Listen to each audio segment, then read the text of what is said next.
अस्सलाम वालेकुम। National science academy 9th class subject biology chapter number 7 enzyme. Last topic is enzyme inhibition. Enzyme inhibition क्या है आज मैं आपको बताती हूँ।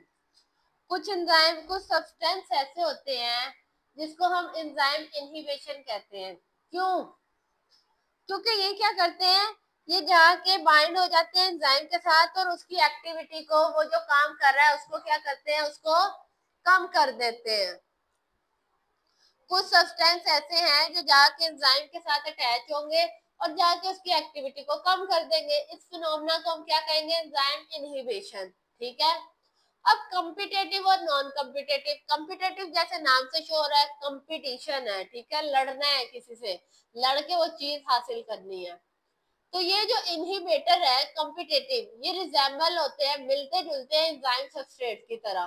कैसे होते हैं? एंजाइम के सबस्ट्रेट की तरह। जैसे एंजाइम सबस्ट्रेट होता है वो जाके उससे बाइंड होता है, वैसे ये भी उसके जैसे है। लेकिन नॉन कॉम्पिटेटिव में ऐसा नहीं है, इसमें कोई सिमिलैरिटी नहीं है। इसके जो क्या कहते हैं इनहिबिशन है या ये सब्सटेंस है, ये सबस्ट्रेट से नहीं मिलते। दूसरा पॉइंट, कॉम्पिटेटिव नाम से शो हो रहा है, ये कम्पीट करते हैं, उनके सब्सटेंस से लड़ते हैं कि भाई तुम साइड पे हो जाओ, मैं अटैच हूंगा एंजाइम के साथ और मैं इसकी एक्टिविटी को क्या कर दूंगा, स्लो कर दूंगा। जबकि सबस्ट्रेट कोशिश करता है कि मैं अटैच हूँ और मैं प्रॉपर एक्टिविटी से परफॉर्म करने दूं। यहाँ पे क्या है, कम्पीट कर रहे हैं, आपस में लड़ रहे हैं। जबकि नॉन कम्पिटेटिव नाम से शुरू हो रहा है, उसमें कोई कंपटीशन नहीं है, वो अटैच ही नहीं होते एक्टिव साइड के साथ। ठीक है, उसमें वो एक्टिव साइड के साथ अटैच नहीं होते कम्पिटेटिव एंजाइम में। अब पहले क्या था, वो उससे मिलता जुलता है, ऐसे कह लो वो उसके जैसा है। फिर वो जाके सबस्ट्रेट की जगह लड़ रहा है कि सबस्ट्रेट को साइड पे कर रहा है कि तुम साइड पे हो जाओ, मैं तुम्हारी जगह अटैच हो जाता हूँ। अब वो अटैच हो भी गया है, अटैच हो गया एक्टिव साइड के साथ, और क्या किया इसने, ब्लॉक कर दिया है या उसे काम ही नहीं करने दे रहा। पहले उसके जैसा है, किसके जैसा, सबस्ट्रेट की तरह। फिर उसने लड़ा उससे, सबस्ट्रेट से, तुम साइड कटो मैं तुम्हारी जगह अटैच हूंगा। अब लड़ झगड़ के उसने अटैचमेंट कर लिया। करने के बाद अटैच होते उसने क्या किया, उस साइड को, उस रिएक्शन को रोक दिया है। जैसे ही वो सबस्ट्रेट के साथ डोंट अलाउ, रिएक्शन को होने ही नहीं दे रहा, जैसे ही वो क्या हुआ है, उसके साथ अटैच हुआ है, और ना ही ना खुद रिएक्शन होने दे रहा है, ना सबस्ट्रेट को अटैच होने दे रहा है उसके साथ। समझ आई है किसी को कॉम्पिटेटिव की? नहीं आई? मैं दोबारा एक्सप्लेन करती हूँ। देखो बच्चे, ये एंजाइम की तरह, एंजाइम की शक्ल के सबस्ट्रेट हैं जिन्होंने एक्टिव साइड, याद है ना कि मैंने आपको बताया था, एक सबस्ट्रेट और एक एक्टिव साइड है। एक्टिव साइड उसकी एक जगह फिक्स होती है, एक शेप, एक ने कहा था वो फिक्स होती है, दूसरे ने कहा था वो चेंज होती है। अब सबस्ट्रेट ने उसके साथ जाके अटैच होना है, रिएक्शन होगा तो प्रोडक्ट बनेगी। क्योंकि इनकी शक्ल किससे मिल रही है, सबस्ट्रेट से। ये किससे मिलते हैं, सबस्ट्रेट, एंजाइम सबस्ट्रेट से मिलते हैं। तो ये जाके उससे लड़ते हैं कि भाई तुम साइड पे हो जाओ, मैं एक्टिव साइड पे अटैच हूंगा। उससे लड़ झगड़ के पहले तो क्या कहते हैं, उसके जैसा है, फिर उसकी जगह जाके अटैच हो रहा है, और फिर जब वो अटैच हो ही जाएगा, अटैच होते ही क्या करेगा, उसके रिएक्शन को रोक देगा और उसे अलाउ ही नहीं करेगा कि वो सबस्ट्रेट जो है वो आके एक्टिव साइड के साथ रिएक्ट करे या जुड़े या आगे रिएक्शन करे। समझ आई है? ये एक ऐसे सब्सटेंस हैं जिन्होंने बाइंड होना है, जुड़ना है एंजाइम के साथ और उसकी एक्टिविटी को कम करना है। इनका काम क्या है, एंजाइम की एक्टिविटी को रोकना।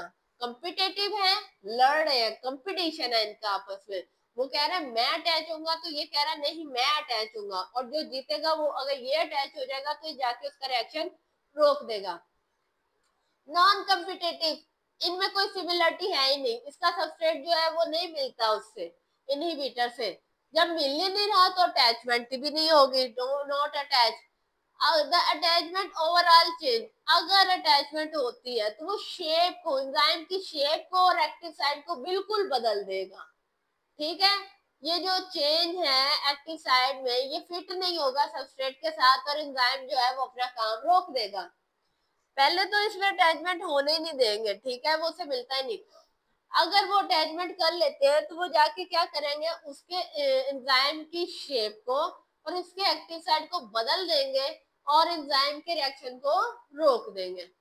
अब पहले हम कॉम्पिटेटिव की एग्जांपल की बात करते हैं। एंटीबायोटिक आपकी बॉडी में जाती है, आप खाते हो, ठीक है, कोई भी बीमारी हो आपको एंटीबायोटिक दी जाती है जाके जरासीम से बैक्टीरिया से लड़े, तो ये कम्पीट करता है। एंटीबायोटिक ऐसी चीज है जो आपकी बॉडी में जाके सबस्ट्रेट से लड़ता है। किसके सबस्ट्रेट से?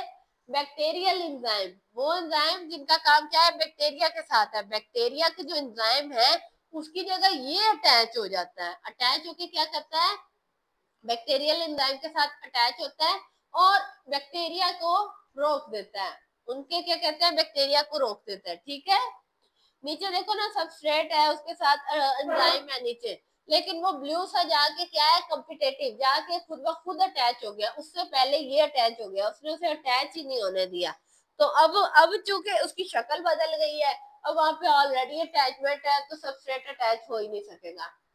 अब मैं नॉन कॉम्पिटेटिव का, जैसे मैंने आपको कहा पहले, तो इनमें सिमिलरिटी है नहीं, एक जैसे नहीं है, अटैच नहीं होगा। अगर अटैच होगा तो इसकी शेप ही बदल लेगा। हैवी मेटल, हैवी मेटल बेटे होते हैं ये आपकी जमीन में पाए जाते हैं। फैक्ट्रीज, हाँ, अक्सर फैक्ट्रीज में बहुत हैवी काम होता है, तो उसमें से ना कुछ हैवी मेटल्स निकलते हैं, ठीक है। वो गंदे पानी के थ्रू निकाल के उसे समंदरों में मिला देते हैं, और वो हैवी मेटल इतने टॉक्सिक होते हैं कि वो जानवरों को जाते ही उन्हें भी मार देते हैं। इंसानों में चले जाएं तो इंसानों में बहुत सी बीमारियां काज कर देते हैं। आजकल ये जो अजीब अजीब बीमारियां निकल रही हैं, कैंसर जैसी बीमारियां, ये कौन हो रहा है बेटे? ये हैवी मेटल कर रहा है, ठीक है। नहीं, कोरोना वायरस है तो उसका इससे कोई लेना देना नहीं। मैं क्या कह रही हूँ, जैसे ये कैंसर जैसी चीजें अगर निकल रही है तो उसकी वजह क्या है? मेटल। और आप लोगों की जमीन में बहुत ज्यादा मेटल पाया जाता है, उसमें सब्जियां उगती हैं, सब्जियां अपने अंदर मेटल को ले जाती हैं और वो आपकी बॉडी के अंदर चले जाते हैं। पालक में बहुत ज्यादा हैवी मेटल पाया जाता है, ठीक है। तो हैवी मेटल की बात कर लें, दूसरे की मिसाल मैंने कहा हैवी मेटल है, इसमें मरकरी होता है। मरकरी आपने देखा होगा, ठीक है, बहुत डेंजरस होता है बच्चे ये हैवी मेटल। और ये और कुछ ड्रग्स भी होते हैं, ना सिर्फ हैवी मेटल, कुछ ड्रग्स है जो हम बाद में यूज करते हैं कैंसर के ट्रीटमेंट के लिए, ठीक है। अब मैं दोबारा आपको रिपीट करती हूँ, ये एक ऐसा सब्सटेंस है जिसका काम है एंजाइम के साथ जुड़ना और उसके काम को खराब करना, ठीक है, एंजाइम को रोक देना। इस फिनोमेना को हम क्या कहेंगे? Enzyme inhibition. दो तरह के हैं, कॉम्पिटेटिव, सबस्ट्रेट से मिलते जुलते हैं, जाके उससे कम्पीट करेंगे, उससे लड़ेंगे, उसकी जगह सबस्ट्रेट की जगह खुद को अटैच कर लेंगे। अटैच होते ही उसके काम को रोक देंगे और सबस्ट्रेट को अलाउ ही नहीं करेंगे वो अटैच हो सके। इसकी एग्जांपल एंटीबायोटिक है, ये कम्पीट करती है सबस्ट्रेट के साथ, कब? बैक्टीरियल एंजाइम के साथ, ठीक है। ये अटैच होती है और उसको इनहिबिट कर देती है, उसको रोक देती है बैक्टीरिया को काम करने से। नॉन कॉम्पिटेटिव है, ये इनकी शेप नहीं मिलती तो ये अटैच नहीं होते, लेकिन अगर अटैचमेंट हो जाए तो ये जाके इनकी शेप भी बदल देगा और एक्टिव साइट को भी चेंज कर देगा। जब वो चेंज उनमें फिट ही नहीं होगा तो एंजाइम क्या होगा? इनहिबिट हो जाएगा, रिएक्शन रोक देगा। हैवी मेटल, मरकरी है और कुछ ऐसे ड्रग्स है जिसको हम कैंसर की थेरेपी में यूज करते हैं। आज के लिए हमारा ये चैप्टर मुकम्मल हुआ, कल इंशाल्लाह एक्सरसाइज करेंगे। शुक्रिया, अल्लाह हाफिज।